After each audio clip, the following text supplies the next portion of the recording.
Hello guys and welcome to Zim Reality ITV.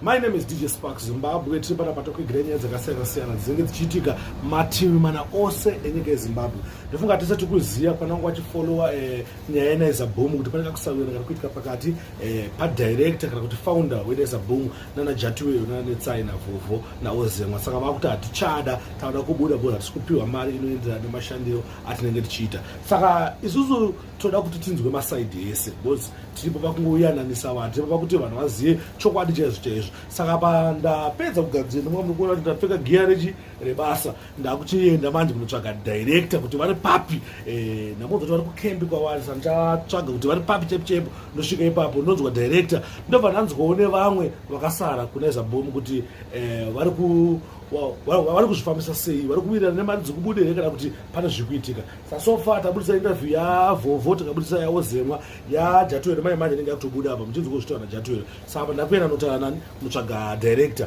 tinzwe kuti zviri kufamba sei.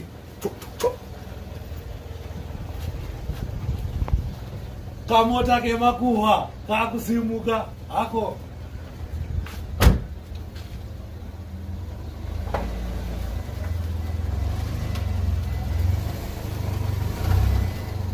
Furigodo chigubu chakaiswa naJordan akudhara munofana kufamba muchingwa mvura inotonhorera. Summer time is here.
Right guys, now ndasvika manje pana director vane shoot vari kuita panapa.